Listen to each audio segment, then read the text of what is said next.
మనం కూడా అప్పుడప్పుడు మన యొక్క జీవితాలని దేవుల్లో రీచెక్, మనం ఒక్కొక్కసారి మనల్ని మనం చెక్ చేసుకునే వాళ్ళంగా ఉండాలి. కనుక ఏరియాని నేను ఉమెన్ మీటింగ్ చేసేటప్పుడు we were called to live godly, దేవుని యందు భయభక్తులు కలిగి జీవించుటకు మనము పిలువబడ్డాము. మన బేస్ ఏంటి? మన యొక్క క్రైస్తవులుగా ఒక భక్తి లేదా ఒక రిలీజన్లోనికి మనం వచ్చాం. ఒక రిలీజన్, ఒక మార్గంలోనికి మనం వచ్చాం. దేవుణ్ణి అనుసరించేటటువంటి ఒక మార్గము ఇది. మనం ఉన్నది రిలీజన్ అంటే నిజమైన దేవుణ్ణి ఆరాధించేటటువంటి ఒక భక్తి మార్గం. ఈ మార్గంలో మనం ఉన్నామనంటే చాలామందికి ఈ రోజుల్లో డౌట్ ఏంటంటే వాట్ ఈజ్ క్రిస్టియానిటీ అనే డౌట్కి వెళ్ళిపోయారు. క్రిస్టియానిటీ అంటే ఏంటి? క్రిస్టియానిటీ అంటే మనం అందరిలాగానే మనము డ్రెస్ వేసుకుంటాం, అందరిలానే మనము తింటాం, వెజ్ నాన్ వెజ్ అన్నీ తింటాం, అందరూ నీళ్ళల్లోనే మనము ఉంటున్నాం, అందరిలాగానే యథార్థంగానే అన్ని విషయాలు జరుగుతూనే ఉన్నాయి. డిఫరెన్స్ ఎక్కడ? మనకిని లోకస్తులకు ఎక్కడ? వాళ్ళు కూడా హిందూ, వాళ్ళ దేవతలు వారు ఆరాధిస్తున్నారు, వాళ్ళు కూడా భజనలు చేస్తున్నారు, మనం కూడా దేవుణ్ణి ఆరాధిస్తున్నాము, మనం కూడా దేవుణ్ణి పాటలు పాడుతున్నాము, ఘనపరుస్తున్నాము. ఏంటి డిఫరెన్స్ మనకిని అన్యులకి? అంటే నాన్ క్రిస్టియన్స్కి ఉన్నటువంటి మెయిన్ డిఫరెన్స్ ఏంటి? బిలీఫ్, మార్మన్స్, ఇంకా సాల్వేషన్, ఇంకా మార్మన్స్, సాల్వేషన్, బిలీఫ్ ఇవన్నీ ఒకటే మాట, ఒకటే. ఏంటది? బిహేవియర్. ఇవన్నీ ఒక దాంట్లోనే వస్తాయి. మన యొక్క బిహేవియర్, ప్రవర్తనలో మార్మన్స్కి తగిన ఫలము ఫలిస్తామా, లేదంటే నీటి బ్యాప్టిజం తీసుకున్న మనకిని బ్యాప్టిజం తీసుకొని వాళ్ళకి ఏమన్నా డిఫరెన్స్ ఉంటుందా?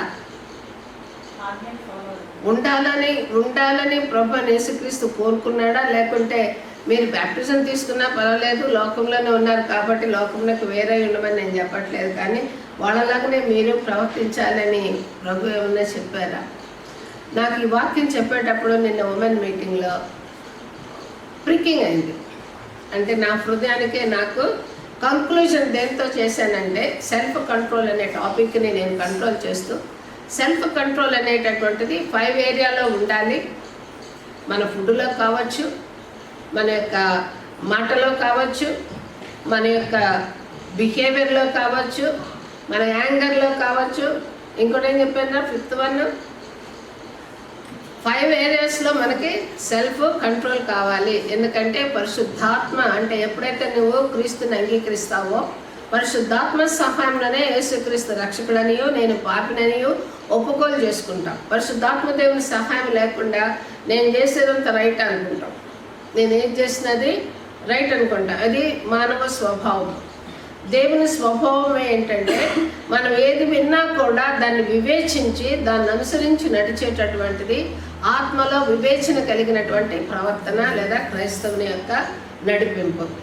సో ఇలాగా ఉన్నప్పుడు we were called to live godly. మనం దేనికోసం పిలువబడ్డాం? ప్రభు యేసుక్రీస్తు అని చెప్తున్నారు, పరలోక రాజ్యం సమీపించింది, మారు మనసు పొందండి అని చెప్పాడు.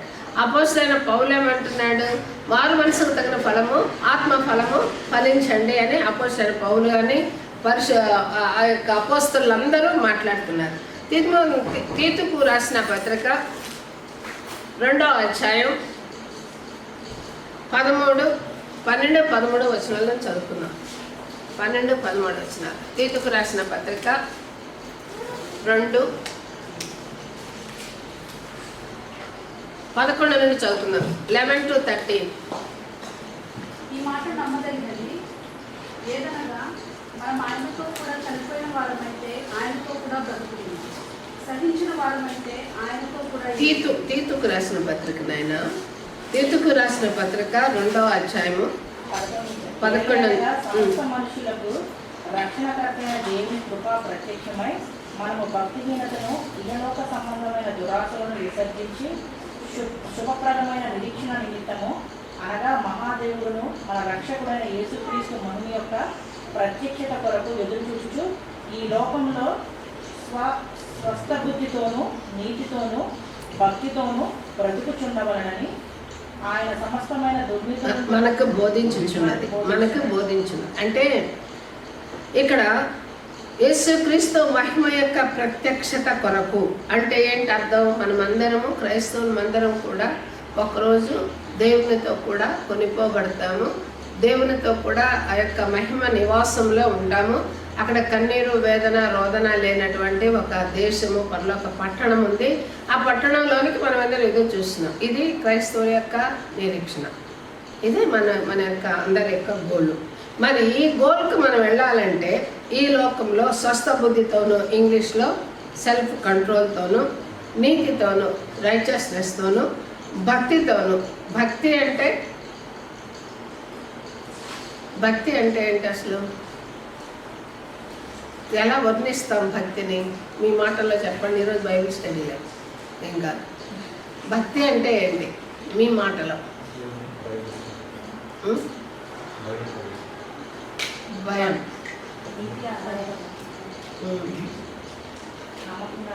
దేన్నైతే మనం నమ్ముతున్నామో, ఏ యొక్క ఆలోచన అయితే మనం నమ్ముతున్నామో ఆలోచన అనుసరించి బ్రతకటమే, నిలబడటమే భక్తి. ఏంటి ఆలోచన? పాపులను వెతికి రక్షించుటకు యేసుక్రీస్తు ఈ లోకమునకు వచ్చాడు. నేను పాపిని, నా పాపములన్నీ క్షమింపబడ్డాయి, నేను దేవుని కొరకు జీవిస్తాను, నేను నిత్య రాజ్యంలో దేవుని దగ్గరికి వెళతాను. ఈ మార్గంలో నడవడానికి కావలసినటువంటి కమిట్మెంటే భక్తి. కమిట్మెంట్, దేవునితోటి కమిట్మెంట్. జనరల్గా ఇప్పుడు నాకున్న కమిట్మెంట్ ఏంటి? నేను నా ఇంటి వారు దేవుణ్ణి సేవిస్తే చాలు ప్రభు అనుకున్నాను.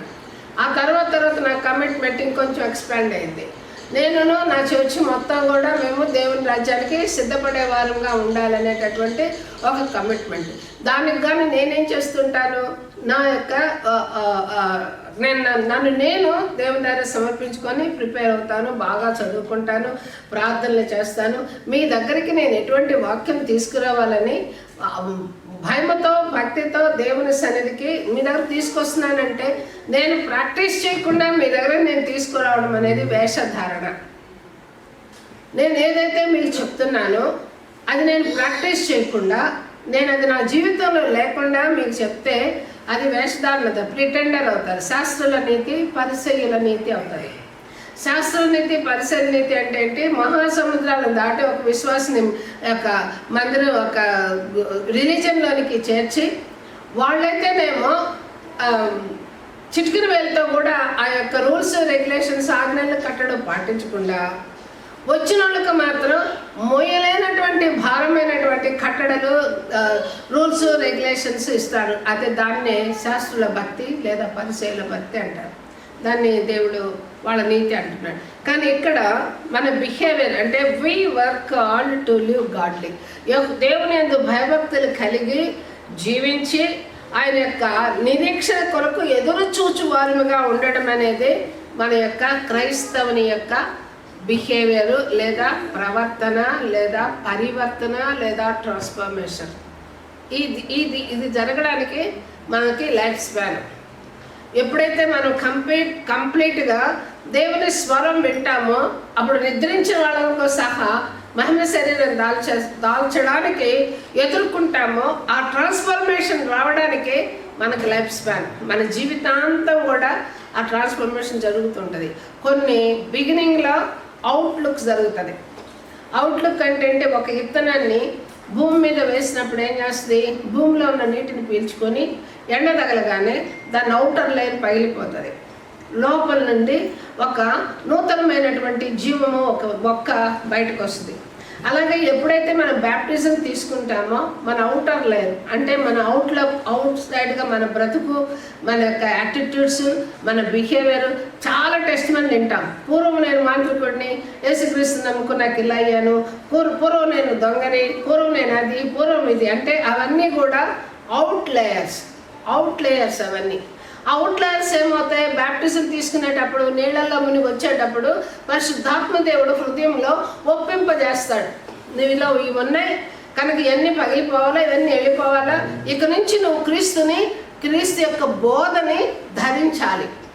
నేను క్రీస్తుని నేను వెంబడిస్తున్నట్లుగా మీరు నన్ను వెంబడించండి అని ఎంత ధైర్యంగా అపోస్తలుడైన పౌలు చెప్తాడంటే ఆ కాన్షియస్ ఆ మనస్సాక్షిగా లేకపోతే ఎవరు కూడా చెప్పలేరు. సో ఈ విధంగా మనం దేవుని ఎందుకు పిలువబడ్డాము అని అంటే దేవుని యొక్క వాక్కును అనుసరించి నడవడానికి పిలువబడ్డాం. ఇది కదా ప్రభువైన యేసుక్రీస్తు చెప్పాడు. ఆత్మఫలం ఫలించాలన్నా, మారు మనసుకు తగిన ఫలం ఫలించాలన్నా మన జీవితము అవుటర్ లేయర్ అంటే ఇంతవరకు ఉన్నటువంటి పాప స్వభావాలన్నీ కూడా వదిలిపెట్టి క్రీస్తుని యొక్క వాక్కుని ధరించడానికి మనం క్రీస్తు యొక్క సంఘంలోనికి, క్రీస్తు యొక్క శరీరంలోనికి ఒక అవయవంగా మారాం. అయితే ఇప్పుడు ఈరోజు వాక్యంలో we were called to live godly, to understand what is ungodliness. అసలు దేవుణ్ణి తెలుసుకున్న తర్వాత అన్గాడ్లీనెస్ ఏంటి? అన్గాడ్లీనెస్ ఏంటి? 2 తిమోతి 2nd chapter 16 చదవండి. 15-16. దేవుని ఎదుట యోగ్యులుగాను సిగ్గుపడనక్కరలేని పనివానిగాను సత్యవాక్యమును సరిగా ఉపదేశించువానిగాను నిన్ను నీవే దేవునికి కనపరుచుకొనుటకు జాగ్రత్త పడును. అపవిత్రమైన ఒట్టి మాటలకును విముఖుడివై ఉండుము. అట్టి మాటలాడేవారు మరి ఎక్కువగా భక్తిహీనులగుదురు. చాలమ్మా. అన్గాడ్లీనెస్ అంటే క్రైస్తవుడిగా మారిన తరువాత నువ్వు దొంగతనం చేయొద్దు, నువ్వు వ్యభిచారం చేయొద్దు, ఇవన్నీ ఏం బోధించరు. ఎందుకంటే అవన్నీ విడిచిపెట్టి కదా క్రీస్తులో కమ్యూనియన్ తీసుకుంటున్నాం. అది ఏంటి? మనలో లోపల దూరి ఆదాము అవ్వలు తమ మార్గాన్ని విడిచిపెట్టడానికి గల కారణం ఏంటి? అవ్వ కానీ ఎవరితో ముచ్చట్లాడింది? ఒట్టి మాటలు మాట్లాడి తన యొక్క డైవర్షన్, ఇవాళ అందరం డైవర్షన్ అయ్యొచ్చు. అరుణ మీ ఇంటి నేను 2 రోజులు 2 గంటలు అరగంట సేపు తిరిగాను చుట్టూ. ఇంకేదన్నా రోడ్డు ఉందా ఫైండ్ అవుట్ చేద్దామని వాళ్ళ ఇంటి చుట్టే తిరిగాను, మీ ఇంటి ముందే తిరిగాను, 2 సార్లు తిరిగాను. ఇంకొక రోడ్డు ఉందేమో అటు నుంచి అటు ఫైండ్ అవుట్ చేసి పశ్చిమానికి వెళ్దామని నోరు మూసుకొని వెనక్కపోయాను. అది వేరే విషయం. అంటే దేవుని యొక్క మార్గంలో ఆదాము అవ్వలు వట్టి మాటలు మాట్లాడి వారి యొక్క మార్గాన్ని పోగొట్టుకున్నారు. క్రైస్తవులుగా మారిన తర్వాత మన కాన్వర్జేషన్స్ అనేవి డే బై డే మన భక్తి పరులుగా మారుస్తుందా, భక్తిహీనులుగా మారుస్తుందా? మన భక్తి పరులుగా మార్చాలి, అది కంపల్సరీ. కానీ మనం అంతగా మనం దేవుడు కోరుకున్న ఎక్స్పెక్టేషన్లో మనం రాకపోవడానికి గల కారణాలేంటి? ఇక్కడ భక్తిహీనత క్రీస్తుని తెలిసిన తర్వాత అపవిత్రమైన వట్టి మాటలకు విముఖుడు అయిండుము. అట్టి మాట్లాడు వారు మరి ఎక్కువగా భక్తిహీనులు అవుతారు. ఎవరికి మాట్లాడుతున్నాడు? యంగ్ పాస్టర్ తిమోతితో మాట్లాడుతున్నాడు అపోస్తలుడైన పౌలు. వట్టి మాటల్లో ఏమీ కూడా ప్రయోజనము ఉండదు. కన్వర్జేషన్స్ మాట్లాడి నవ్వి వీడినని వాడినని ఆమెనని ఈమెనని ఇవన్నీ కాకపోతే ఆ చంద్రబాబునని, ఆయన కాకపోతే జగన్ అని, ఆయన కాకపోతే ఆ ట్రంప్నని, ఎవరినో అని అరిసి మాట్లాడి అలసిపోయి సమస్యలు గొంతు నొప్పి వచ్చి ఏదో గ్లాస్ నీళ్ళు తాగి నిద్రపోతారు. దానివల్ల ఏమైనా ప్రయోజనం వచ్చిందా? కానీ భక్తిహీనత వస్తుందని బైబిల్ మాట్లాడుతుంది. రెండో ఏరియాలో if you need to quiet life you need to have godliness. So ఈ వట్టి మాటలు ఇవన్నీ విడిచిపెట్టి ఇవన్నీ కూడా తనకెందుకులే అని అనుకుంటూ ఉండాలంటే ప్రశాంతంగా నిద్రపోయి అరే వాళ్ళు ఇలా అన్నారు వాళ్ళు ఎలా అన్నారు అది జరిగింది ఇది జరిగిందని డిస్టర్బెన్స్ లేకుండా నువ్వు ఉండాలంటే నువ్వేం చేయాలని తిమోతితో ఇంకో మాట మాట్లాడుతున్నాడు. 1 తిమోతికి రాసిన పత్రిక 2వ అధ్యాయము 1వ వచనం. మన సంపూర్ణ భక్తియు మాన్యత, ఇది ఇంగ్లీష్లో చదవాలమ్మా, మాన్యతయు కలిగి నెమ్మదిగాను సుఖముగాను బ్రతుకు నిమిత్తము అన్నిటికంటే ముఖ్యంగా మనుషులందరి కొరకు మిగిలిన అందరి వారి కొరకు విజ్ఞాపనలు ప్రార్థనలు చేయాలి. ప్రార్థన ఎప్పుడు వస్తుంది? ప్రార్థన అంటే దేవునితో మాట్లాడటం. దేవునితో మాట్లాడటం ఎప్పుడు వస్తుంది? మనకి దేవునికి మధ్య ఒక కనెక్షన్, ఒక బంధము ఉన్నప్పుడే వస్తుంది. ఆ బంధం ఎప్పుడు వస్తుంది? నేను నా నోటి గుండా విపరీతమైనటువంటి చెడు కార్యాలను చేసుకుంటూ అదే పెదవులతో పరిశుద్ధమైన దేవుణ్ణి స్తుతించటము సాధ్యమా? సాధ్యమవుతుందా? కాదు. ఎందుకంటే వ్యర్థమైన మాటలు, అపవిత్రమైన మాటలు నా నోటి గుండా వచ్చినప్పుడు సంపూర్ణ భక్తియు మాన్యతయు కలిగి, ఇంగ్లీష్లో చదువుదామా? I exhort therefore that first of all supplications, prayers, intercessions and giving of thanks be made for all men, for kings and for all that are in authority, that we may lead a quiet and peaceable life. Quiet and peaceful life. ప్రార్థన ఒక్కటి, లేదంటే భక్తి పనులతో కలిసి ప్రార్థన చేసేటటువంటి సహవాసం ఒకటే క్రైస్తవునికి క్వైట్ లైఫ్ ఇస్తుంది. Quiet life. వట్టి మాటలతోటి మనం ఉంటే భక్తిహీనతలోనికి లాగుతుంది. డే బై డే దేవునికి మనకి మధ్య డిస్టెన్స్ పెరుగుతుంది. మనం అదే నిమిషంలో దేవునితోటి భక్తి కలిగి ప్రార్థన చేసుకుంటూ ప్రార్థనాపరులైన సహవాసంతో మనం ఉన్నప్పుడు దేవునికి మనకి మధ్య ఆ యొక్క డిస్టెన్స్ అనేది తగ్గుతూ వస్తుంది. ఇది ఫస్ట్. రెండో ఏరియాలో మనం చదువుకున్నాం worldliness and the evil effects. లోక సంబంధమైనటువంటి స్నేహాలు ఏం చేస్తాయి అంటే ఈవిల్కి సంబంధించినటువంటి మన హృదయాన్ని ఎఫెక్ట్ చేస్తాయి. అంటే వాటి ద్వారా మన హృదయాలని దేవునిలో నుండి తొలగించేస్తాయి. అపోస్తలుడైన పౌలు ఏమంటాడంటే క్రీస్తు ప్రేమలో నుండి సరళతలో నుంచి దొంగిలించినట్లుగా చేదైన వేరు ఏదైనా ఉంటుందేమోనని నేను మీ కొరకు విజ్ఞాపనత ప్రార్థనలు చేస్తున్నాను అని అంటాడు. చేదైన వేరు అని అంటే కయ్యూరులో ఏమొచ్చింది? చేదైనటువంటి అసూయ వచ్చింది. ఏసేవులో ఏమొచ్చింది? ఆకలి వలన తనలో చేదైన వేరు ఈ జ్యేష్ఠత్వం ఏంటి అనుకున్నారు. మనందరం ఎవరో తెలుసా? క్రైస్తవులు జ్యేష్ఠత్వం కలిగినటువంటి వాళ్ళు, ప్రధానుల పునరుద్ధానంలో పాల్గొనపోయేటటువంటి ప్రధానుల మనందరం జ్యేష్ఠత్వపు హక్కు పొందుకున్నటువంటి వాళ్ళు, దత్తపుత్రులు. సో మనమందరం కూడా ఇటువంటి సహవాసంలో ఉంటే భక్తిహీనతలోనికి లాగబడతాం. నాలుగో ఏరియాలో what God expecting from us. దేవుడు మన దగ్గర నుంచి అసలు ఏం ఎక్స్పెక్ట్ చేస్తున్నాడు? మామూలుగా మీకా గ్రంథము 6వ అధ్యాయము 8వ వచనం. మనుష్యుడా, ఏది ఉత్తమమో అది నీకు తెలియజేయబడినది. న్యాయముగా నడుచుకున్నటయు, కనికరమును ప్రేమించుటయు, దీన మనసు కలిగి నీ దేవుని ఎదుట ప్రవర్తించుటయు, ఇదే కదా యెహోవా నిన్ను అడుగుచున్నాడు. భక్తి మార్గం అంటే ఏంటి? మనం అనుకున్నాం బిహేవియర్ అనుకున్నాం. బిహేవియర్లో ఎటువంటివి ఉండాలి? ఒక కూర ఉండాలంటే ఉప్పు కారం లేకుండా ఏ కూర కూడా రుచి ఉండదు. నువ్వు ఎన్నన్నా వేసుకో, ఊర్లో దొరికే చెత్త అంతా తీసుకొచ్చి కుక్కర్లో వేయి, ఉప్పు కారం లేకపోతే అది ఏమీ బాగుండదు, అస్సలకి బాగుండదు, రుచే ఉండదు. అలాగనే క్రైస్తవ జీవితంలో కనికరము, దీన మనస్సు, righteousness, Prema, love, righteousness and humbleness, ఈ మూడు లేకపోతే, ఈ ఫ్లేవర్ అనేది లేకపోతే భక్తి మార్గంలో నువ్వు అసలు లేవని అర్థం. మనం ఈరోజు రీచెక్. ఈరోజు మనకి నా మటుకు నాకు ఇచ్చినటువంటి చెకింగ్, రీక్యాప్చులేషన్, నా జీవితంలో నేను చేసినంత ఎలా ఉంది, ఈరోజు నేను నా యొక్క చెక్ లిస్ట్ నేను చెక్ చేసుకుంటున్నట్లుగా మన యొక్క ప్రవర్తనలో ఏమడుగుతున్నాడు దేవుడు నిన్ను అని అంటే, న్యాయముగా నడుచుకుంటాయు, కనికరమును ప్రేమించడం. ఇంగ్లీష్లో చదువుతారా? మీకా గ్రంథం 6వ అధ్యాయము 8వ వచనం. He hath shewed thee, O man, what is good, and what doth the Lord require of thee, but to do justly and to love mercy and to walk humbly with thy God.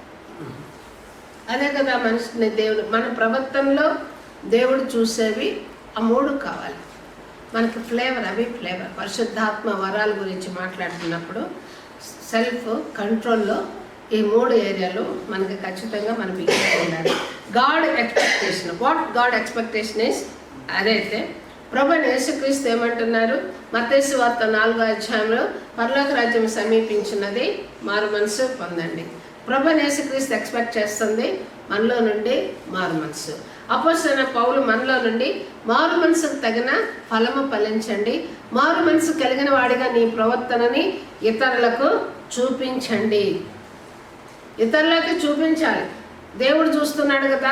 నాకెందుకనంటే ఆ commission ఏంటి, అసలు great commission ఏంటి? నీ మట్టుకు నువ్వు రక్షణ పొందుకున్నావు కాబట్టి నువ్వు ఇంట్లో పోయి తిని తాగి సుఖించు అని చెప్పాడు దేవుడు. ఏమన్నా సర్వలోకానికి వెళ్ళి నువ్వేం చేయాలి? క్రీస్తు నీకేం చేశాడో చెప్పు, క్రీస్తు నీకేం చేశాడో నువ్వు చెప్పు. అది అందుకోసమే మనం ఇతరులకి మన యొక్క ప్రవర్తన ద్వారా వస్తుందని చెప్పుకున్నాం.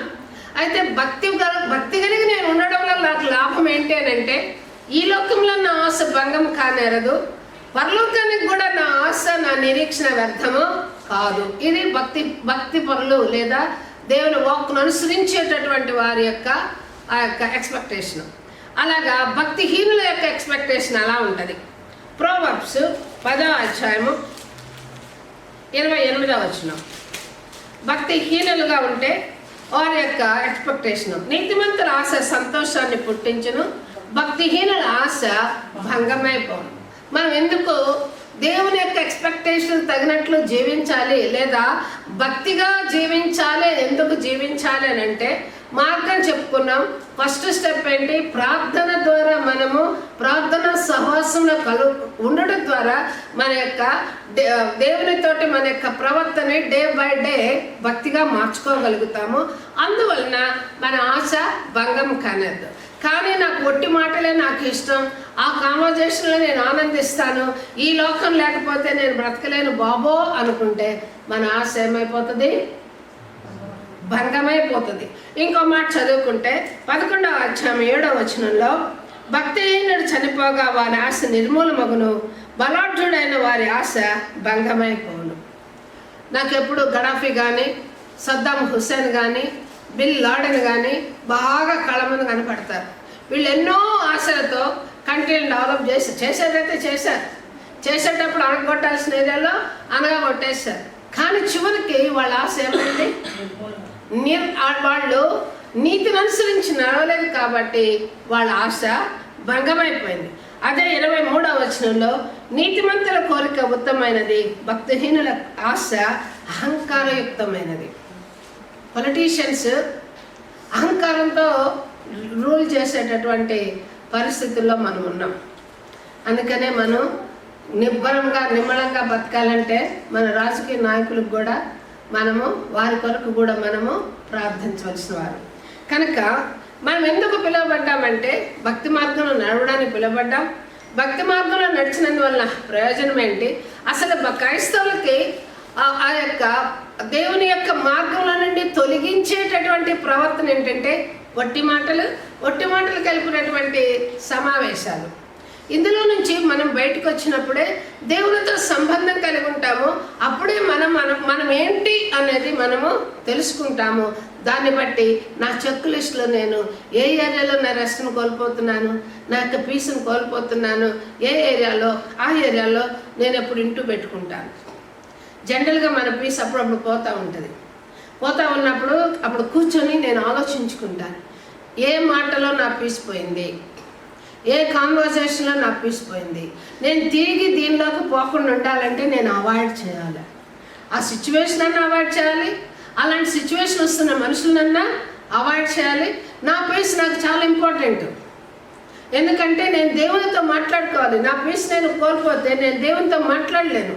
దేవునితో నా ప్రార్థన దేవునికి అంగీకారం కాదు. నేను పీస్ఫుల్గా లేకుండా నా ప్రార్థన దేవునికి అంగీకారం ఉండదు. కనుక నాకు ఎక్కడైనా పీస్ పోతే ఓపెన్గా మాట్లాడేస్తాను.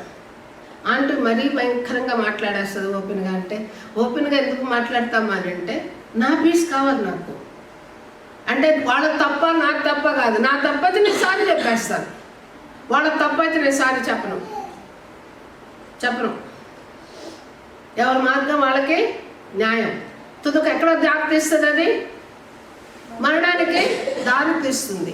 కనుక మనము ఎక్కడ ఏ ఏరియాలో మనల్ని చెక్ లిస్ట్ అనేది మనము చెక్ చేసుకోవాలి. మన ప్రవర్తనలోనే మనమేమి దొంగతనం చేయట్లేదు, వ్యభిచారం చేయట్లేదు, అవి చేయట్లేదు, ఈ చేయట్లేదు, నేను క్రైస్తవుడే అనుకుంటున్నాం. కానీ మన ప్రవర్తన నిజంగా యాక్సెప్ట్ చేసేలా ఉందా లేదనేది మళ్ళీ మనం ఈరోజు చెక్ లిస్టు. తర్వాత 7 పాయింట్లు. ఈ యొక్క భక్తిహీనతలో ఉంటే లేదా ఓల్డీనెస్లో ఉంటే, ఇప్పుడు ఎలా ఉన్నారంటే నేను జాబ్ చేస్తున్నాను కదా, అందరితో సమాధానంగా ఉండకపోతే నా జాబ్ పరిస్థితులు ఇలాగ అనుకుంటారు. కొన్ని ఏరియాలు ఉంటాయి. అలాగని దేవుడు మీరు లోకంలోకి వేరైపోయి అడవుల్లో ఉద్యోగాలు చేయమని ఎక్కడని చెప్పాడా? అడవుల్లో, అరణ్యాల్లో, హిమాలయస్లో ఉద్యోగాలు చేయమని చెప్పలేదు. కానీ పాముల వలె వివేకులై, పావురం వలె నిష్కపటులై ఉండాలని చెప్పాడు ప్రభు అయిన యేసుక్రీస్తు. సో ఆ ఏరియాలో కొన్నిసార్లు మనం చూసుకుందాం. చూడండి, ఈ ఈవిల్ ఎఫెక్ట్స్ లేదా ఈ సహవాసాలు లేదా ఒట్టి మాటలతో ఉండేటటువంటి ఫ్రెండ్షిప్ల వల్ల వచ్చేటటువంటి భక్తి మార్గంలో వచ్చేటటువంటి పరిస్థితులు ఏంటి? సో వీటిని ఎలాగా ఓవర్కమ్ చేయాలి లేదా అవాయిడ్ చేయాలి? మత్తయి సువార్త 13వ అధ్యాయము 22వ వచనం. ఈ వాక్యం చెప్పబోయే ముందు కొన్ని ముచ్చట్లు చెప్తాం. 4 లేడీస్ కూర్చొని, అబ్బా నీ దండ ఎంత బాగుందే, ఎక్కడ కొన్నావు అక్కడ కొన్నావు మొదలేస్తారు. ఆ మొదలు కూడా ఇంకొక అమ్మాయి, లేని అమ్మాయి మనసులో ఏమనిపిస్తుంది? అరే వీళ్ళంతా ఇంతగా మాట్లాడేసుకుంటున్నారు, నాకు ఇది లేదు కదా అని ఒక గ్రీవ్నెస్ ఆమె హృదయంలో మొదలవుతుంది. సో ఈ టాపిక్స్ జనరల్గా ఎవరు మాట్లాడతారు? 4 లేడీస్, భక్తిగల లేడీస్ కూర్చున్నారనుకో, వాళ్ళు ఎలా మాట్లాడతారంటే, నిన్న ఆదివారం మేము మీటింగ్కి వెళ్ళాము, పాస్టర్ గారు ఎంత చక్కని మాట చెప్పారు, నా హృదయంలో గుచ్చుకుంది, ఈ ఏరియాలో నేను విడిచిపెట్టాలని అనుకుంటున్నాను అని ఈ సంభాషణ జరుగుతుంది. ఈ సంభాషణ వల్ల ఎవరికైనా లాస్ వస్తుందా? చర్చిలోని నేను ఇలా వెళ్ళొచ్చాను, అలా మాట్లాడతారు, ఇలా చెప్పారు, అలా చెప్పారు, ఎవరికైనా లాస్ వస్తుందా? ఇప్పుడు ఇక్కడ బంగారు నగలతో సంభాషణ వల్ల ఎంతమంది హృదయాలకి జలసి వస్తుంది? ఈమె గంగ ఉందండి, బంగారు దండ, ఈమె పెదవులతో అబ్బా నిజరా ఇది బాగుందిరా, చాలా బాగుంది నీ దండ అని పెదవులతో చెప్తూ లోపల ఈమె గంగ ఉందండి, పెద్ద దండ ఎంత చెప్పుకుంటుందో చూడండి. 2 మనసులు అక్కడ వర్క్ చేస్తాయి. దీనివల్ల మనకేమైనా లాభమా? ఆలోచించండి ఒకసారి. ఇప్పుడు చదువుదాం. మత్తయి సువార్త 13వ అధ్యాయము 22వ వచనం. 13వ అధ్యాయము 22వ వచనం. ముండ్ల పొదలలో విత్తబడిన వాడు వాక్యము వినువాడే గాని ఐహిక విచారమును ధనమోహమును ఆ వాక్యమును అణిచివేయను గనుక వాడు నిష్ఫలుడవును. చాలు నాయన, చాలు. ముండ్ల పొదల విత్తనం అంటే ఐహిక విచారము, ధనమోహము. ఐహిక విచారం, అయ్యో వాడికి BMW ఉంది, నాకు లేదే, అలాంటిది ఏమనిపోద్ది?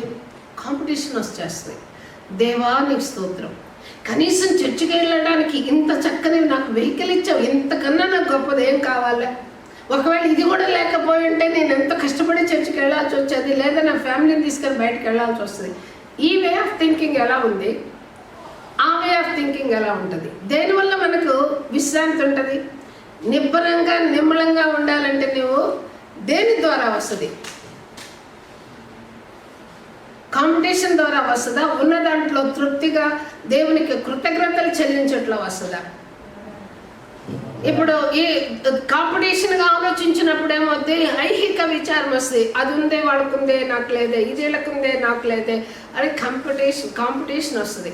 అదే దేవుని దగ్గర కూర్చుంటే, దేవా నువ్వు నాకు ఇచ్చిన దానికి స్తోత్రం అనుకుని వాడు 30 అంతలు కానీ 60 అంతలు కానీ 100 అంతలు గాను ఆత్మీయంగా ఎదుగుతాడు, ఇతరులకు ఉపయోగపడతాడు. ఎందుకు ఉపయోగపడతాడంటే ఒక క్రైస్తవుడు వల్ల తన కుటుంబంకి మేలు జరగాల, ఒక క్రైస్తవుని వల్ల తనతో ఉన్న ఫ్రెండ్స్ సర్కిల్లో మేలు జరగాల, తన జాబ్లో యెరూషలేములోను, యోదయలోను, సమరయలోను, దిగంతుల వరకు కూడా ఒక మేలు జరగాల. అది అందుకే దేవుడు మనల్ని రక్షణలోనికి తీసుకొచ్చేది. ఇది మాత్రం గుర్తుపెట్టుకోవాలి. సో మనకి destroys the influence of the truth, వాక్యమైనటువంటి సత్యాన్ని ఐహిక విచారాలు లేదా లోక సంబంధమైన ఒట్టి మాటల ద్వారా మనలో ఆ ఉన్నటువంటి ట్రూత్ని కూడా డిస్ట్రాయ్ చేసేస్తాయి. ఈ యొక్క క్రైస్తవులు ఉండేటటువంటి సహవాసములు, ఫ్రెండ్షిప్లు లోక సంబంధమైన ఐహిక విచారాలతోటి మనల్ని లాగేస్తాయి. రెండవ ఏరియాలో leads people into state of false security. అబ్బా, ఆమెకి చూడు ఎంతమంది ఫ్రెండ్స్ ఉన్నారో, నాకు ఒక్కళ్ళు కూడా లేరు. ఆమె మనసు అంతా ఎవరుంటారు? మనసులో స్టోరేజ్ మీకు 250 128 550 552 ఎంతో జీబీలు ఉంటాయి కదా. ఆ జీబీలు నిండా ఏమైపోతారు? ఆ అమ్మాయితో మాట్లాడలేదు ఈరోజు, ఈ అమ్మాయితో మాట్లాడలేదు, ఆ ఇంట్లో ఏం జరుగుతుందో, వీళ్ళింట్లో ఏం జరుగుతుందో, ఆ జీబీలన్నీ ఏమైపోతాయి? ఫ్రెండ్స్ ఫిల్ అయిపోతాయి. ఇంకా వాక్యం ఎక్కడ ఫిల్ అవుద్ది? ఆలోచించండి ఒకసారి. ఫస్ట్ నేను బేస్ ఏం చెప్పాను, వట్టి మాటల ద్వారా వారి యొక్క ప్రవర్తన ఏమవుతుంది? క్రైస్తవుని యొక్క ప్రవర్తన భక్తిహీనతలోనికి లాగుతుంది.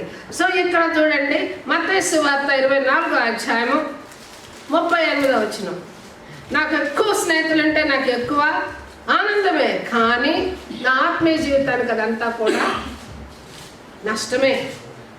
చదవండి 24:38. చదువమ్మా, చదువు. మొదటి దినములలో నోవాహు ఓడలోనికి వెళ్ళిన దినము వరకు వారు తినుచు, త్రాగుచు, పెండ్లి చేసుకొనుచు, పెండ్లికిచ్చుచు నుండి. ఆమెన్. జల ప్రళయం వచ్చిందాకా నోవాహు పాపం ఆయన పాటికైనా ఓడ కడుతూనే ఉన్నాడు. ఆయన కొడుకులు, కోడళ్ళు, ఆయన భార్య కట్టుకుంటున్నారు, వాళ్ళ పాటికి వాళ్ళు కట్టుకుంటున్నారు. చూసిన వాళ్ళందరూ వాన వస్తుందంట, అంతవరకు వర్షం లేదు భూమి మీద, ఎందుకంటే ఆకాశపు మంచు పడగానే భూమిలో తడికే పంటలు వచ్చాయంట. సో వర్షం వస్తుందంట, విచిత్రం చెప్తున్నారు, వర్షం వస్తుందంట, అందుకే నేను ఓడ కట్టుకుంటా. అందరు హేళన చేశారు. ఇప్పుడు మనల్ని చేస్తున్నట్టు లోకంలో ఫ్రెండ్స్ ఏమో లేకుండా ఇలా ఓన్లీ చర్చి అనుకుంటూ చర్చిలోనే కూర్చుంటే లోకంలో ఏం జరుగుతుందో ఎలా తెలుస్తుంది మనకి? మీకు సరిపోతుందండి, మీరు పాస్టర్లు కాబట్టి. మేము లోకల్లో పనిచేసే వాళ్ళము, మాకు అందరితో సహవాసాలు ఫ్రెండ్స్ ఉండకపోతే ఎలాగా? ఆదివారాలు కావచ్చు, బుధవారాలు కావచ్చు, ఏ వారాలని అవి మాకు ఇంపార్టెంట్ కాదు, లోకం కూడా మాకు ఇంపార్టెంట్. ఆ టైంలో కూడా ఇలాగే ఉన్నారు. నోవాహు దినాల్లో ఏమన్నారు? వాళ్ళు తినుచున్నారు, తాగుచున్నారు, పెళ్లికి ఇచ్చుకుంటున్నారు, పెళ్లి చేసుకుంటున్నారు, పార్టీలకు వెళ్తున్నారు, పబ్బులు జరుగుతున్నాయి, క్లబ్బులు జరుగుతున్నాయి, అన్నీ యథావిధిగా జరిగినాయి. కానీ మనిషి కుమారుడు వచ్చేటప్పుడు కూడా అలాగే జరుగుద్ది. చర్చిలు కూడా ఏమైపోయినాయి? ఇప్పుడు చాలా చర్చిలు ఏమైపోయినాయి? గ్యాదరింగ్ పాయింట్స్ అయిపోయినాయి, గ్యాదరింగ్ సెంటర్స్ అయిపోయినాయి. కొంతమంది అడుగుతారు, ఏంటండి ఆ తెలుగు చర్చి అని అంటే, ఆ Telugu church community gathering centre కాదు. అలాంటి నేను ఒప్పుకోను. I'm not doing that one. నేను టీచ్ చేస్తున్నాను. Church is an institute to prepare the children to the heavenly calling. దేవుని రాజ్యానికి సిద్ధపరచడానికి మేము బోధిస్తున్నామే తప్ప మిమ్మల్ని అందరినీ గ్యాదర్ చేసి సంతోషంతో ఆనందించండి, గంతులేయడండి అని చెప్పి పిలవడానికి ఈ తెలుగు చర్చి లేదు. అలాంటి ఫీలింగ్ ఉన్న వాళ్ళు ఎవరు కూడా చర్చికి రావద్దని కూడా నేను చెప్తాను. నేను వేరే కాన్వర్జేషన్ ఉన్నప్పుడు తెలుగు చర్చి ఏముందిలే, Telugu church just community Telugu people gathering అంట. అలా ఎలా కనిపిస్తుంది తెలుగు పీపుల్ గ్యాదరింగ్ అని? అందుకే రీసెర్చ్ చేయాలనిపించింది నాకు ఈరోజు. అలాంటి ఫీలింగ్ ఉన్న వాళ్ళు ఎవరు కూడా చర్చి రావాల్సిన అవసరమే లేదు. This is not the gathering, this is not the entertainment centre, this is a church. Church అంటే దేవుని యొక్క ఇన్స్టిట్యూట్లో మనల్ని మనము తగ్గించుకొని దేవుని కోసము జీవించడానికి సిద్ధపడితేనే తెలుగు చర్చ్, బేతేల్ చర్చ్. పర్వాలేదు, నాకు 100 మంది రావద్దు, ఒక్కళ్ళు వచ్చినా చాలు. ఒక్కళ్ళతో పరలోక రాజ్యానికి వెళ్ళడం, దట్స్ ఎనఫ్. నా ఫ్యామిలీ కావచ్చు, బయట వాళ్ళు కావచ్చు, ఎవరైనా సరే. This is not the entertainment centre. Praise the lord. So ఇక్కడేమని మాట్లాడుతున్నారు ఆయన? తినుచుంటారు, తాగుచుంటారు. పెండ్లి కుమారుడు ఎలా వస్తుంది? ప్రభువైన యేసుక్రీస్తు నోవాహు దినములు ఎలా ఉండెనో మనిషి కుమారుని రాకడయు అలాగే ఉండను. జల ప్రళయమునకు ముందటి దినములలో నోవాహు ఓడలోనికి వెళ్ళిన దినం వరకు వారు తినచ్చు, త్రాగుచు, పెండ్లి చేసుకొనచ్చు, పెండ్లికి ఇచ్చొచ్చు నుండి. మనమైతే చర్చెస్లో డిన్నర్లు చేస్తాం. ఎందుకు చేస్తాం? స్టూడెంట్స్ ఉంటారు. నేను చర్చ్ స్టార్ట్ చేసినప్పుడు కూడా స్టూడెంట్సే ఉన్నారు. 70-80 మంది ఉన్నారు. వాళ్ళు తల్లిదండ్రులు విడిచిపెట్టి వచ్చారని నేను నా కష్టంతో నేను ఉండేదాన్ని. నేను నేర్చుకున్నాను వంట. అంతకుముందు నేను ఒకళ్ళిద్దరికి మా ఇంటికే, మా పిల్లలకే వంట నాకు వచ్చు. నాకు పెద్ద వంటలు రావు. కానీ వీళ్ళ కోసం, చర్చి కోసం నేను 100 మెంబర్స్ వండడం నేర్చుకున్నాను. ఎందుకు? వీళ్ళని ఎంటర్టైన్ చేసి డాన్స్ నేర్పించడానికి కాదు. వీళ్ళందరూ కూడా ప్రభువైన యేసుక్రీస్తు కూడా రొట్టెను చేపలు ఎందుకు ఇచ్చాడో వాళ్ళు ఆకలిగా ఉన్నారు. అందుకోసం మనం ఆహారం పెడతాము, ఎంటర్టైన్ చేస్తాము, ఆకర్షిస్తాం. అంతేగాని మీరు వచ్చి ఇక్కడ డాన్స్ వేయండి, మీ చీరలు, మీ నగలు చూపించుకోండి అని నేను ఫోటోలు తీసేటప్పుడు చాలా ఖండించేదాన్ని. లిమిటెడ్గా ఉండాలి ఫొటోస్ దగ్గర కూడా. మనం ఈ రోజుకి వచ్చామా, ఈ క్రిస్మస్కి వచ్చామా, ఈ ఫోటో తీసుకోండి, ఈ ఫోటో తర్వాత వెళ్ళండి. అంతేగాని this is not the exhibition centre for the sorry to show it. విన్నప్పుడు అంత కడుపు కాలుతుందని నాకైతే. ఇన్ని సంవత్సరాల తర్వాత ఇలాంటి చర్చిని గురించి ఇవ్వవలసినటువంటి ఇదేనా ఇది? 8. 4వ ఏరియాలో ఈరోజు చెక్ లిస్ట్ మంది మన చర్చిని గురించినటువంటి, లేదా మన యొక్క జీవితాన్ని గురించి, లేదా మన యొక్క కాలింగ్ గురించినటువంటి చెక్ లిస్ట్ ఈరోజు మనం చేసుకోబోతున్నాం. 4వ ఏరియాలో most the activities and plans in the worldly life. ఇప్పుడు మన వరల్డ్ లైఫ్కి క్రైస్తవ లైఫ్కి డిఫరెన్స్ లేకపోతే మనల్ని ఆ వరల్డ్కి ఫిక్స్ అయినట్లుగా మనల్ని మోల్డ్ చేసుకుంటాం. మన మనస్సును కూడా అందులో ఫిక్స్ అయ్యేటట్టుగా మోల్డ్ చేసుకుంటాం. ఎలా మోల్డ్ చేసుకుంటాం? ఎఫెసీయులకు రాసిన పత్రిక 2వ అధ్యాయం 2-3 వచనాలు. ఎఫెసీయులకు రాసిన పత్రిక 2వ అధ్యాయము 2-3 వచనాలు. మీరు వాటిని చేయించు వాయుమండల సంబంధమైన అధిపతిని, అనగా అవిధేయులైన వారిని ఇప్పుడు ప్రేరేపించు శక్తికి అధిపతిని అనుసరించి ఈ ప్రపంచ ధర్మం చొప్పున మునుపు నడుచుకుంటే వారితో కలిసి మనమందరము శరీరం యొక్కయు మనస్సు యొక్కయు కోరికలను నెరవేర్చుకొనుచు మన శరీరాశలను అనుసరించి మునుపు ప్రవర్తించుచు కడమ వారి వలె స్వభావ సిద్ధముగా దైవోగ్రతకు పాత్రులమై ఉంటుంది. ఒకప్పుడు మనం ఏం చేస్తున్నాము? అన్ని దేవునికి వ్యతిరేకమైన క్రియలు చేస్తూ ఉన్నాం. అదే నేను చెప్పాను. ఒక సీడ్ ఏం చేస్తుంది? నీటిని తీసుకోగానే ఆ జీవజలాన్ని, పరిశుద్ధాత్మ వరాన్ని మనం పొందుకున్నప్పుడు, ఎప్పుడైతే బ్యాప్టిజంలోకి వెళ్ళామో మన అవుటర్ లేయర్ పగిలిపోతాయి. అవుటర్ లేయర్ పగిలిపోయినప్పుడు మనల్ని మనం రియలైజ్ అవుతాం. నేను కాదు, నేను క్రీస్తుకు సంబంధించిన దానను. సో నేను క్రీస్తుకు సంబంధించిన దానిగా నేను జీవించాలంటే నా ప్రవర్తనలో నేను క్రీస్తుని చూపించాలి. ఇది మన బేసిక్. ఇది ప్రతి క్రైస్తవుని యొక్క బిహేవియర్కి ఇది ఒక బేసిక్. పూర్వం మనం ఇలాగున్నాం, కానీ దేవుడిని తెలుసుకున్న తర్వాత ఇలాంటివి మనం చెయ్యం. కానీ చేసే వాళ్ళతో ఏకీభవించి ఈ కేకలో పక్కపక్కలో చేసి మన యొక్క క్రీస్తుని అవమానం చేస్తున్నాం, సంఘాన్ని అవమానం చేస్తున్నాం, మన యొక్క జీవితాన్ని కూడా మనం హేళన చేయించుకుంటున్నాం. మన ముందు వాళ్ళ ముందు మనం మాట్లాడేటప్పుడు మనల్ని ప్రియపరిచినట్టుగా ఉంటారు, కానీ మనం వెళ్ళిన తర్వాత మన వెనక ఎలాంటి మాటలు మాట్లాడుతున్నారో అవి మాకు అందుతున్నాయి. కనుక ప్రియమైన వాళ్ళారా, పూర్వము ఈ యాక్టివిటీస్లో ఉన్నటువంటి ఏరియాల్లో మనం ఒకవేళ ఆ ఏరియాలో మన ఫ్రెండ్స్ సర్కిల్ ఎవరు ఉన్నా కూడా మనం అవాయిడ్ చేయాలి. అవాయిడ్ చేసినప్పుడే మన నిజమైనటువంటి క్రీస్తుని కలిగినటువంటి ప్రవర్తనని మన కుటుంబంలో చూపించవచ్చు, మన ఫ్రెండ్స్ సర్కిల్లో చూపించవచ్చు.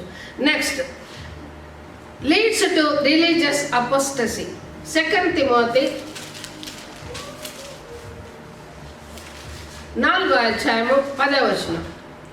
2 తిమోతి 4వ అధ్యాయము 10వ వచనం. దేమ ఇహలోకమును స్నేహించి నన్ను విడిచి దెసలోనికకు వెళ్ళెను. క్రెస్కే, గలతీయకు, తీతు, దల్మతీయకు వెళ్ళిరి. అంటే వీళ్ళు దేనికి వెళ్ళారు? బోధించడానికి వెళ్ళారా? ఇహలోకమును ప్రేమించి. వీళ్ళెవరు? క్రీస్తుని అంగీకరించి వీళ్ళతో పాటు పరిశుద్ధులతో పాటు నడుస్తూ వీళ్ళు ఎందువలన ఇహలోకాన్ని జయించలేకపోయారు? చేపల దగ్గరేమో నేను చేపని, పాముల దగ్గరేమో నేను పాముని, లోకంలో ఉన్నప్పుడేమో నేను లోకస్తుడిని, చర్చిలోకి వచ్చినప్పుడేమో నేను విశ్వాసిని. ఈ రెండింటి మధ్య ఉన్నటువంటి బ్యాలెన్స్ దుష్టుడు ఏం చేస్తాడు? వీళ్ళని చాలే ఎంతకాలం ఉంటావు చర్చిలో, రాపోదాం అట్లనే వెళ్ళారు. ఎవరెవరు? దేమా, క్రెస్కే అండ్ ఎందుకు సంఘాలలో నుంచి చాలా మంది వెళ్ళిపోతారు? ఆలోచించండి, ఎందుకు వెళ్ళిపోతుంటారు? కొంతమంది కొన్ని రోజులు చర్చికి వస్తారు, తర్వాత మానేసి ఏడ ఉంటారు. కొంతమంది ఈ చర్చి కాబట్టి ఆ చర్చి, ఆ చర్చి, ఆ చర్చి, ఆ చర్చి జంపులు చేస్తూ ఉంటారు. ఏంటి రీజను? వాళ్ళకి స్థిరమైనటువంటి గోలు, విజన్ లేదు. ఏ విజన్ ఉండాలా? పరలోక రాజ్యానికి వెళ్ళాలనే విజన్ ఉంటే ఈ లోక సంబంధమైన స్నేహాలు ఉండవు, లోక సంబంధమైన పార్టీలు ఉండవు, లోక సంబంధమైన కన్వర్జేషన్స్ ఉండవు. నైట్లు డేలు మాట్లాడి దేవునికి హృదయాన్ని దూరము చేసుకోరు. కనుక చేసుకొని ఫైనల్గా ఏమైపోతారు? అసలు క్రీస్తుకి వాళ్ళకి ఏ విధమైన సంబంధం లేనటువంటి వారుగా మారిపోతూ ఉన్నారు. కనుక చెక్ లిస్ట్. 6వ ఏరియాలో we need to set up our affections on the above. కొలెస్ట్రాల్కి రాసి వీటన్నిటి నుంచి ఎలా బయటకు రావాలి?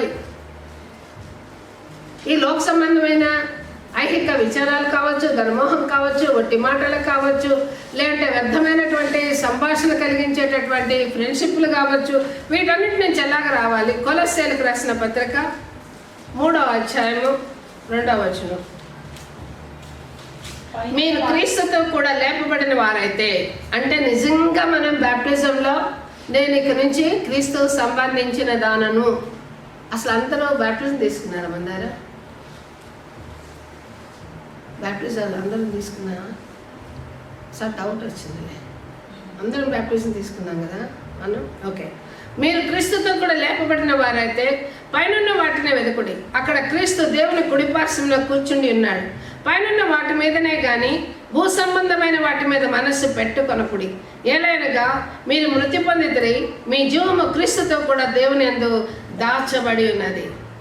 మనకి చెక్ లిస్ట్లో గుర్తుండాల్సింది నేనెవరిని? Who am I in Christ? Who am I in church, the body of Christ? Who am I in my family? నేను లోకానికి సంబంధించిన వాడినా? అలాగని మనము మినిమం ఏరియాలో పాల్గొని ఉండొద్దని ఎక్కడా రాయబడలేదు. నువ్వు లోకంలోనికి నువ్వు వెళ్లకుండా మాట్లాడకుండా నువ్వు తలుపులు వేసుకొని కూర్చుంటే నీ గురించి ఎలా తెలుస్తుంది? నువ్వు ఒక మిషనరీ అని ఎలా తెలుస్తుంది?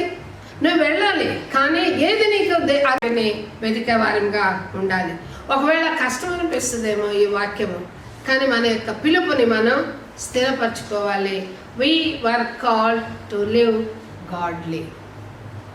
చర్చ్లో next last one, we need to prepare ourselves to meet the day of the Lord.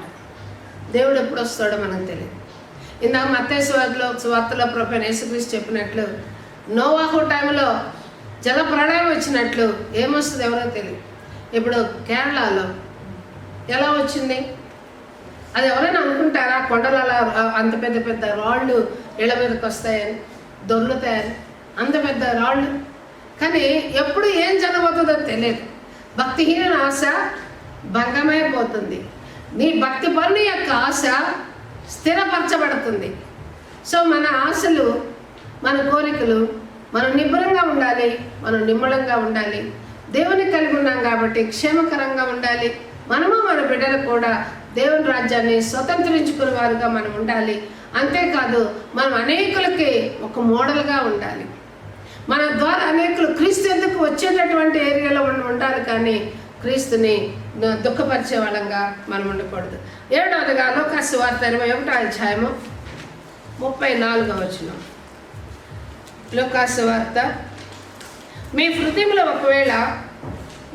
హృదయములు ఒకవేళ తిండి వలనను మత్తు వలనను ఐహిక విచారం వలనను మందముగా ఉన్నందున ఆ దినం అకస్మాత్తుగా మీ మీదకి ఉరి వచ్చినట్లు రాకుండా మీ విషయమై మీరు జాగ్రత్తగా ఉండండి. కనుక మన చెక్ లిస్ట్లో మన కాన్వర్జేషన్స్ ఎలా ఉన్నాయి, మన యొక్క ఫ్రెండ్స్ గ్యాదరింగ్స్లో నా మాటలు ఎలా ఉన్నాయి, ఇతరుల మాటలు ఎలా ఉన్నాయి, నన్ను క్రీస్తులోనికి బలపరిచేదిగా ఉందా, డే బై డే నన్ను క్రీస్తులో నుండి బయటికి లాగేసేదిగా ఉందా, ఎలాగుంది నా యొక్క బిహేవియర్. నా బిహేవియర్ని బట్టి అన్యుల మధ్య లేదా సాటి క్రైస్తవుల మధ్య నేను సంఘాన్ని ఘనపరుస్తున్నానా, సంఘాన్ని హేళన చేస్తున్నానా, స్పెషల్లీ తెలుగు సంఘాన్ని. ఇంగ్లీషు సంఘాలంటే వాళ్ళకి దేవుడు ఏర్పాటు చేసిన సంఘాలు, మన తెలుగు సంఘం అంటే ఆంటీ ఏర్పాటు చేసిన సంఘం. ఇలాంటి ఫీలింగ్స్ అన్నీ మంచివి కాదు. సంఘం అనేది దేవుని యొక్క శరీరం, క్రీస్తు యొక్క శరీరం. ఈ క్రీస్తు యొక్క శరీరం యొక్క క్షేమాభివృద్ధి నిమిత్తమే మనం మాట్లాడుతున్నాము, కానీ మిమ్మల్ని అందరినీ గ్యాదర్ చేయడానికి మాత్రం నేను సంఘం పెట్టలేదు. ఎవరైనా ఎక్కడైనా తెలుగు చర్చి ఒక exhibition centre, sari exhibition centre లేదా కమ్యూనిటీ సెంటర్ అని ఎవరైనా ఎక్కడైనా మాట్లాడితే దయచేసి వాళ్ళు రావద్దు, విన్న మీరు రావద్దు చర్చికి. ఇది warning. This is a institution to prepare the Kingdom of God. Rupture కోసము, దేవుని యొక్క రాకడ కోసము సిద్ధపరిచేటటువంటి సంఘము. అదే నేను టీచ్ చేస్తున్నాను, అదే నాకు దేవుడు బోధించాడు, అదే నేను ఈ యొక్క 40 ఏళ్ల నుంచి కూడా దేవునితో ఆ నిరీక్షణతో ఆ యొక్క విజన్తోనే నేను నడుస్తున్నాను. కనుక ఆఖరి వాక్యం 1 యోహాను పత్రిక 2వ అధ్యాయము 16-17 వచనాలు. లోకంలో ఉన్నదంతయు అనగా శరీరము, నేత్రాశ, జీవడంబము తండ్రి వలన పుట్టినవి కావు, అవి లోక సంబంధమైనవి. లోకములో దాని ఆశయు గతించిపోచున్నవి, కానీ దేవుని చిత్తమును జరిగించేవాడు నిరంతరము నిలిచును. మనల్ని దేవుడు ఎందుకు పిలిచాడు? నిరంతరము దేవునితో నిలవడానికి. సో మనం ఎందుకు దేవునితో నడవాలి? Why we have to live godly life. దేవునితో నిరంతరము మనం నిలిచి ఉండడం కోసము మనం we were called to live godly. మనందరం లేచి నిలబడదాం.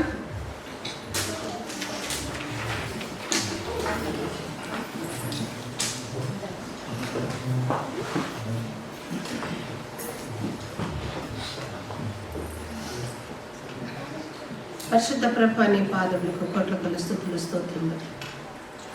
మీరు ఇచ్చిన వాక్కును బట్టి కృతజ్ఞత తెలియజేస్తున్నాను. అవును ప్రభా, నేను నీ శరీరముగా ఉండి నా బిహేవియర్ ఎలా ఉందో, నా మాటలు ఎలా ఉన్నాయో, నా ప్రవర్తన ఎలా ఉన్నదో, నేను చేస్తున్న సేవ నిన్ను కనపరిచే సేవగా ఉందో లేదా నిన్ను అవమానపరిచే సేవగా ఉందో నన్ను నేను పరిశీలించుకున్నట్టుగా దినం మీరు ఇచ్చిన హెచ్చరికను బట్టి స్తోత్రములు తండ్రి.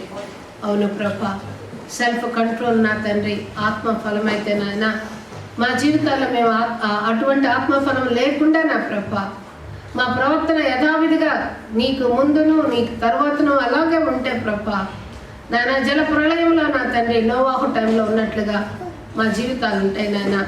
దానితో నన్ను క్షమించు ప్రభా, ఈ బిడ్డలందరినీ క్షమించు ప్రభా.